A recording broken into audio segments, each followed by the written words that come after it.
Queridos, a paz do Senhor. Nesse trimestre nós estudaremos as lições da revista CPAD e o tema desse trimestre é a Igreja em Jerusalém, doutrina, comunhão e fé, a base para o crescimento da igreja em meio às perseguições. A nossa revista, a revista da CPAD, comentada pelo pastor Josué Gonçalves. Deixa eu só confirmar aqui mesmo. José Gonçalves.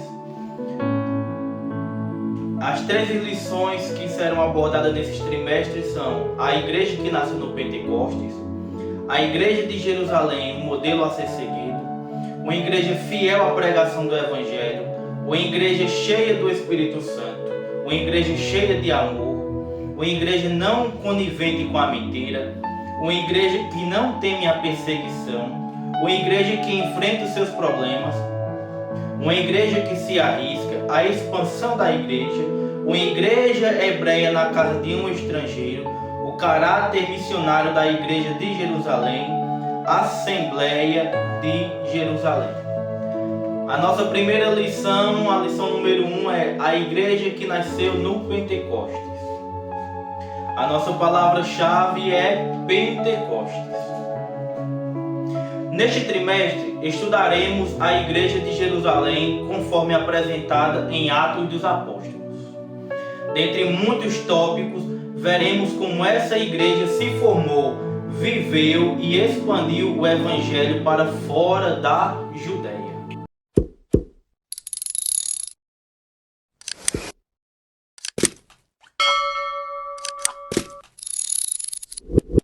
Primeiro ponto da nossa lição: a natureza do Pentecostes bíblico. Parágrafo 1. De natureza divina. Lucas relata que, por ocasião do derramamento do Espírito no dia de Pentecostes, foi ouvido do céu um som como de um vento veemente e impetuoso, que encheu toda a casa em que estavam assentados. Atos capítulo 2, versículo 2. E que foram vistas por eles línguas repartidas como que de fogo. Versículo 3 do capítulo 2 de Atos. Os estudiosos da Bíblia explicam que esses sinais são manifestações da presença de Deus, chamadas de teofania. Tem algo interessante aqui, porque Lucas, no livro de Atos, ele relata que foi ouvido do céu. Cerca de 120 pessoas estavam em oração, esperando a promessa feita no tempo de Joel, feita pelo profeta Joel, e que Jesus disse aos seus discípulos: ficai em Jerusalém, até que do alto sejais revestidos de poder. E eles estavam em oração, esperando essa promessa da parte de Deus. E de repente eles ouvem vindo do céu um som como de um vento veemente e impetuoso. E o que chama a atenção é que estava vindo do céu. Foi ouvido do céu. Então, aqui a gente já começa a entender que se veio do céu, foi dado por Deus. O Pentecoste não é invenção humana, mas ela foi dada por Deus. Se fosse uma invenção humana, eles não teriam escutado um barulho vindo do céu. Teria sido no ambiente que eles estavam, só que esse barulho não era um barulho comum, não era um barulho humano, era um barulho de parte divina. Então o Pentecoste não é invenção do homem, não foi o homem que chegou e disse: eu vou inventar algo aqui. Não, o Pentecostes, ele é algo divino. Outra coisa que chama a atenção é que não foi qualquer tipo de vento. Diz assim: um som como de um vento veemente e impetuoso. Não era um som de vento, era como de um vento.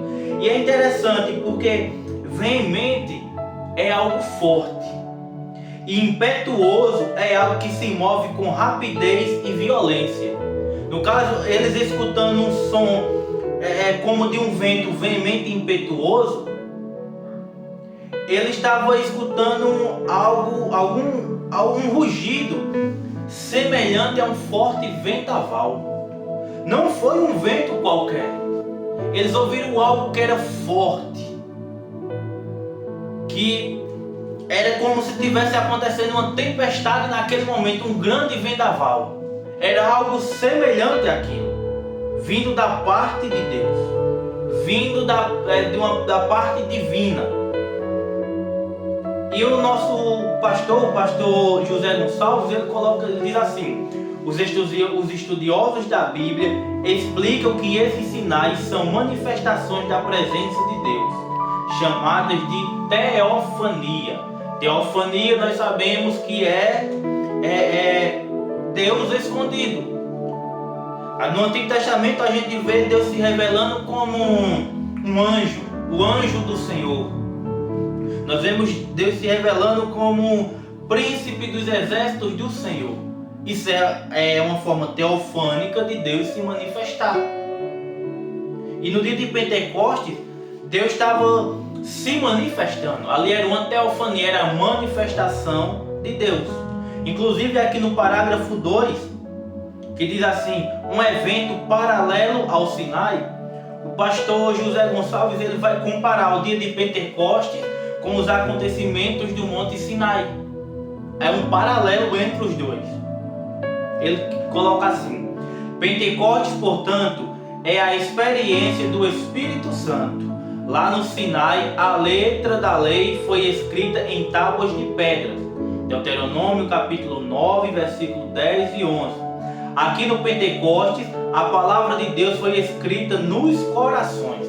Vamos ler aqui Deuteronômio capítulo 9, versículo 10 e 11. Que diz assim: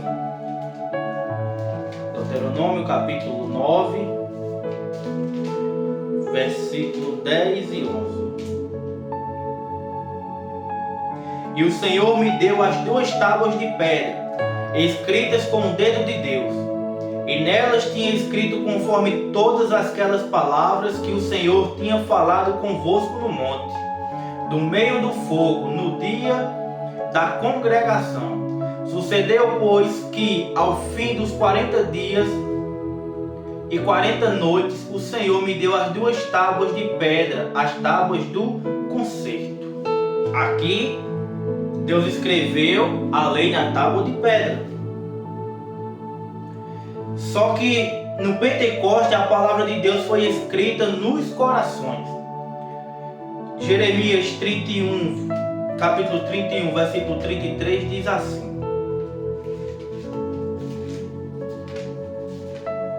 Jeremias capítulo 31 e o versículo 33. Mas este é o concerto que farei com a casa de Israel depois daqueles dias, diz o Senhor. Porei a minha lei no seu interior, e a escreverei no seu coração, e eu serei o seu Deus, e eles serão o meu povo. Por quê? Deus disse que iria fazer um novo concerto, e não escrito mais em tábuas de pedra, mas no coração do homem. Porque a pedra, ela pode ser quebrada, o coração do homem não. Moisés, a primeira vez que Deus dá as tábuas da lei a ele, e ele vem descendo do monte, e ele vê que o povo tinha feito um bezerro de ouro para adorar outro Deus. Moisés se irrita e acaba quebrando as tábuas de pedra. Aí Deus está dizendo assim: dessa vez vai ser diferente. Eu vou escrever no coração de vocês, porque na tábua de pedra pode ser quebrada, o coração de vocês não. Por isso que esse novo pacto ele escreve no coração do homem as suas leis, e não na tábua de pedra. E como eu falei, o pastor José Gonçalves ele faz o paralelo aqui do Monte Sinai do dia de Pentecostes. E isso é interessante, porque no Monte Sinai o povo escutava Deus falando com voz de trovão. Quando Deus falava, o povo escutava trovões, tinham terremotos, tinham fogo, tinham fumaça. Era algo glorioso, tremendo e poderoso. Se a gente for olhar no dia de Pentecostes, foi algo poderoso, semelhante ao que aconteceu no Sinai. No Sinai tinha fogo, no dia de Pentecostes apareceu línguas repartidas como que de fogo. veio um vento veemente e impetuoso. No Sinai foi algo sobrenatural também e surpreendente. Então tem esse paralelo da lei lá no Monte Sinai com o dia de Pentecostes. E algo interessante, porque nós temos que entender que o que acontecia no Antigo Testamento era a sombra daquilo que estava por vir. Colossenses, Paulo fala isso, que o que aconteceu antes era sombra do que iria vir depois. Então o que aconteceu no Monte Sinai era a sombra do que iria acontecer no dia de Pentecostes. Terceiro parágrafo do primeiro ponto diz assim: centrada em Cristo e nos tempos finais. Pedro mostrou que o derramamento do Espírito Santo estava diretamente relacionado à morte, ressurreição e à ascensão de Cristo. Isso significa que, embora o Pentecostes seja uma manifestação do Espírito Santo, ele também é cristocêntrico, ou seja, tem Cristo como seu centro. Sem a cruz de Cristo, o Pentecostes perderia seu verdadeiro significado, pois não há Pentecostes sem a cruz. Pedro, quando se levanta, quando o povo que estava lá fala que eles estavam embriagados e Pedro se levanta, Pedro fala da promessa que foi feita lá em Joel, e Pedro fala da morte, ressurreição e ascensão de Jesus. Porque Pentecostes sem cruz não é Pentecostes. Avivamento que não tem a cruz não é avivamento. No Pentecostes eles anunciavam as grandezas de Deus. Atos 2, versículo 11. Eles falam que o povo ouviam eles falando nas suas próprias línguas a grandeza de Deus. Tem muitas igrejas que estão dizendo que estão vivendo Pentecostes, mas que Cristo não é o centro. Tem muitas igrejas que estão dizendo que estão vivendo Pentecostes, mas que não tem a cruz. E Pentecostes sem cruz pode ser qualquer outra coisa, menos Pentecostes. Pregam sobre tudo, mas não pregam a cruz. Pregam sobre tudo, mas não pregam sobre a morte, ressurreição e ascensão de Jesus. Falam sobre tudo, mas não falam sobre a cruz. E Pentecostes sem cruz não existe. Pentecostes sem Cristo não existe. Dia de Pentecostes lá em Atos 2 aconteceu. Só que quando Pedro se levanta para pregar, Pedro fala sim da promessa que foi feita para o dia de Pentecostes. Só que Pedro fala da morte, ressurreição e ascensão de Jesus aos céus. E tem muitas igrejas que não falam disso. Falam que estão vivendo um avivamento. Falam que estão vivendo um Pentecostes. Mas cadê Cristo que não é o centro? Cadê a cruz que não faz parte do Pentecostes dessas pessoas? Pode ser emoção, pode ser qualquer outra coisa. Mas o Pentecostes de parte divina não é. Porque se não tem Cristo, não tem Pentecostes. Se não tem a cruz, não tem Pentecostes. Ponto 2 da nossa lição. O propósito do Pentecostes bíblico. O propósito do Pentecostes bíblico. Primeiro ponto.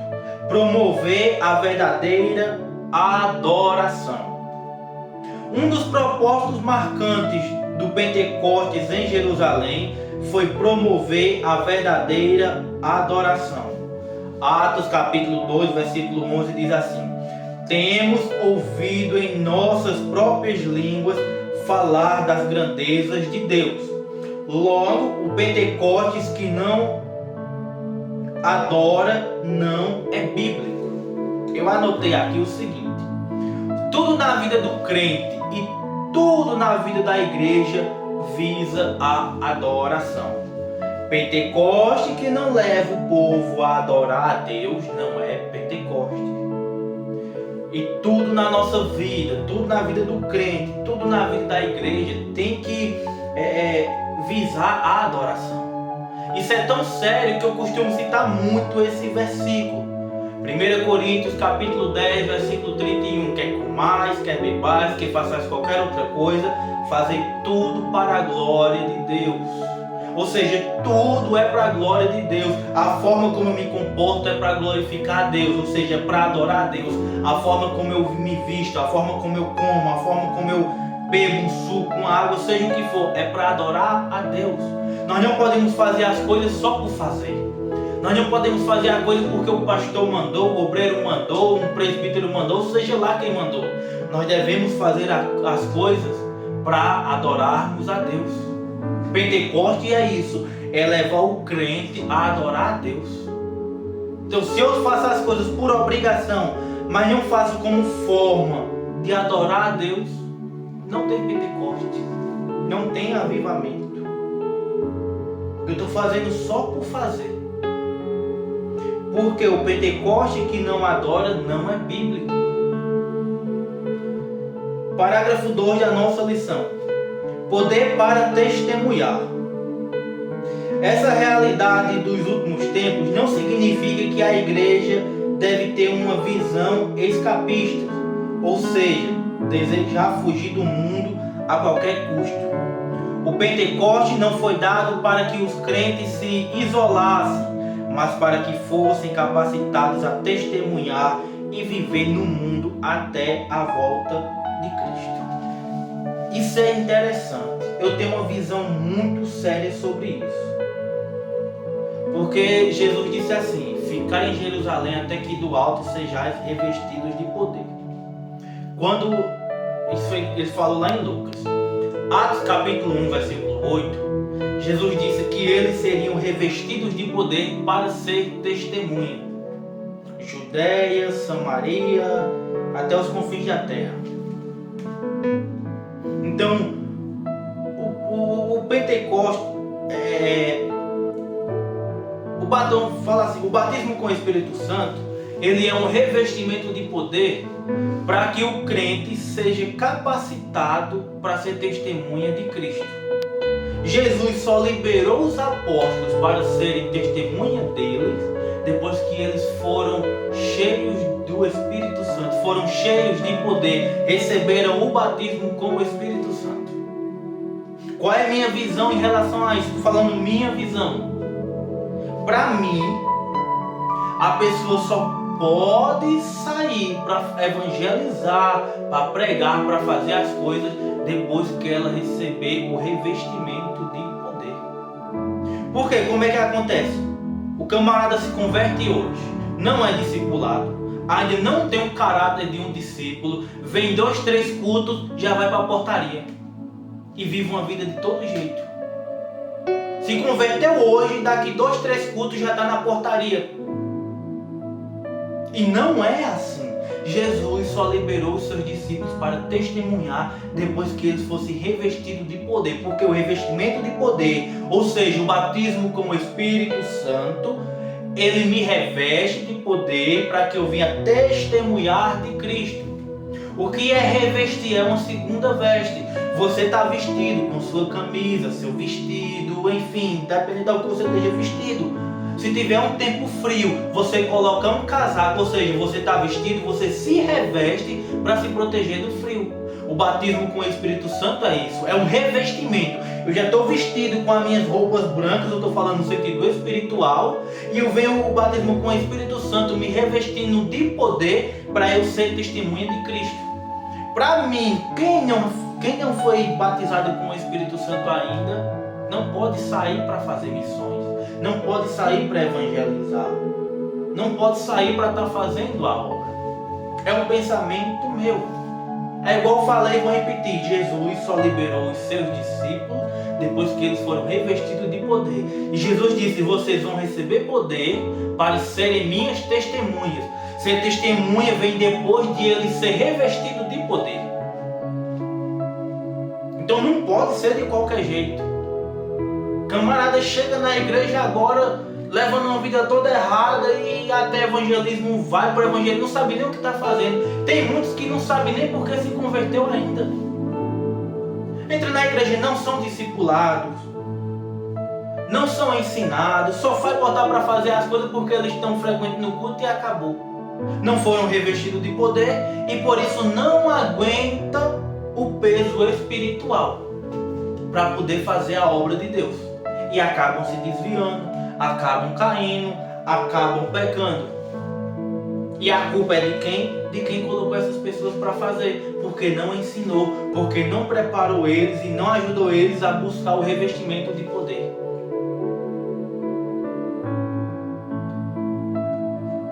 Ponto 3 da nossa lição: características do Pentecostes bíblico. Primeiro parágrafo: uma experiência específica. Essas pessoas já eram regeneradas, isto é, salvas. Jesus já havia dito que elas já estavam limpas pela palavra, João capítulo 15, versículo 3, e que seus nomes estavam arrolados nos céus. Temos que entender que o batismo com o Espírito Santo não é a mesma coisa da salvação. Uma coisa é diferente da outra. Porque eles receberam o revestimento de poder, ou seja, porque eles receberam o batismo com o Espírito Santo, porque eles já tinham sido regenerados. João capítulo 14, o versículo 17, Jesus, quando promete o Espírito Santo à sua igreja, aos seus discípulos, aos seus apóstolos, ele fala que é o Espírito que o mundo não pode conhecer. Então, se eu não fui regenerado ainda, eu não posso receber. Eu só posso receber se eu fui regenerado. Enquanto eu não for regenerado, eu não recebo o revestimento de poder. Parágrafo 2 da nossa lição: uma experiência definida e contínua. A Escritura é clara em mostrar que a evidência inicial do batismo pentecostal foi os crentes falarem outras línguas. Não há dúvidas de que outros resultados ou evidências do batismo no Espírito Santo se seguem. Bom, temos que entender algo. Quando eles foram batizados, a primeira evidência foi o falar em línguas estranhas. Então não tem como eu abrir minha boca e dizer que eu sou batizado com o Espírito Santo se eu não falo em línguas, porque a primeira evidência é essa. Toda a narrativa no livro de Atos dos Apóstolos sobre o batismo com o Espírito Santo tem a evidência inicial do falar em línguas. Toda vez que você for olhar em Atos dos Apóstolos, alguém que recebeu o batismo com o Espírito Santo, a evidência inicial é o falar em línguas. Paulo chega lá em Éfeso, chega para um grupo de pessoas e diz: vocês já foram batizados com o Espírito Santo? Ele diz: eu não sabia nem que tinha esse batismo. Paulo diz: e qual batismo vocês foram batizados? Batismo de João. Paulo vai, ministra a eles e eles são batizados com o Espírito Santo. E qual é a evidência? Começaram a falar em línguas. Então não tem como eu dizer que eu sou batizado com o Espírito Santo se até agora eu não falei em línguas. Porque é a evidência inicial do batismo. Parágrafo 3 da nossa lição: as línguas e o amor. A evidência física inicial ou sinal do batismo no Espírito Santo foi o falar em outras línguas. Quando eles receberam o batismo com o Espírito Santo, a primeira evidência foi falar em outras línguas. Aí Romanos 5,5, Paulo diz assim: o amor de Deus está derramado em nosso coração pelo Espírito Santo que nos foi dado. O apóstolo Paulo escreveu para uma igreja pentecostal, e o amor aparece aqui não como evidência de enchimento, mas de crescimento e maturidade em Cristo. O que vai demonstrar que eu sou batizado com o Espírito Santo, que eu sou cheio do Espírito Santo, a primeira evidência é o falar em línguas. Há quem diga que é o amor, mas não. O amor não é evidência de eu ter sido batizado com o Espírito Santo. O amor é evidência do meu crescimento e maturidade em Cristo. Quando eu começo a amar, eu estou demonstrando um crescimento e uma maturidade em Cristo. Agora, quando eu sou batizado com o Espírito Santo, a evidência é o falar em línguas. E deixa eu abrir um parênteses aqui para falar algo a vocês.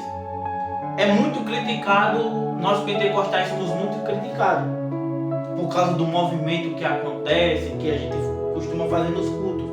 Mas a pergunta que eu faço é: quando eles lá no cenáculo foram cheios do Espírito Santo, o que foi que o pessoal que estava lá disseram? Eles estão embriagados. A pergunta é: como eles chegaram a essa dedução que eles estão embriagados se eles estivessem quietos? Como é que a gente identifica uma pessoa embriagada? Ela anda cambaleando, ela faz barulho. E por que os pentecostais são tão criticados quando fazem barulho? Quando acontece algum movimento na igreja?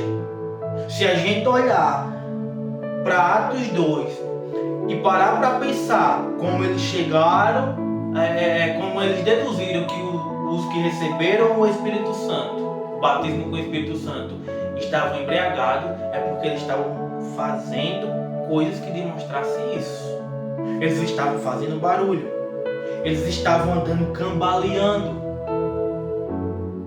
Então, nós não podemos criticar o movimento que acontece no meio da igreja, quando é de parte divina, quando é algo espiritual mesmo, porque muitas igrejas agem por emoção, agem por fanatismo e não tem nada de espiritual. Eu estou falando de igrejas espirituais, eu estou falando de coisas espirituais. E evidenciar algo aqui sobre o falar em línguas, que ali não foi um dom de línguas, porque até então não existe o dom de línguas, existe o dom de variedade de línguas. Ali foi um falar em línguas. E nós, como pentecostais, nós precisamos exercer esse dom. Lá na frente eu vou falar mais detalhado sobre isso. Porque a gente não aprende sobre o dom de língua. A única coisa que a gente aprende é que é o menor dom que tem, é para todos os crentes e serve para edificar. Mas edificar como? Eu já vi pastores ensinando que você só fala em língua quando o Espírito Santo toma você. E não é assim. É um dom que tem que ser usado diariamente. A oração em línguas é a oração que tem que ser usada diariamente. E os crentes que têm não sabem a arma poderosa que tem, que é a oração em língua. Se os crentes soubessem a arma poderosa que é a oração em línguas, eles não se desviavam, eles não caíam, eles eram cheios do Espírito Santo, eles eram cheios dos dons, eles eram cheios do fruto do Espírito. Mas porque tem o dom e não sabe usar. Usa em algum momento, uma vez no mês, quando a igreja está pegando fogo, todo aquele movimento que sente um arrepio, aí vai falar em línguas. Mas o dom de língua é para ser usado diariamente.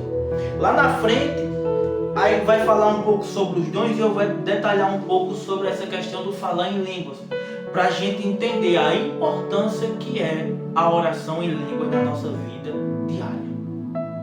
A conclusão da nossa lição. Como vimos, o Pentecostes marcou o início da era da igreja. Jesus agora, glorificado, batizou os crentes do Espírito Santo. E o Espírito Santo os inseriu no corpo de Cristo, que é a igreja, cujo nascedouro foi no Pentecostes.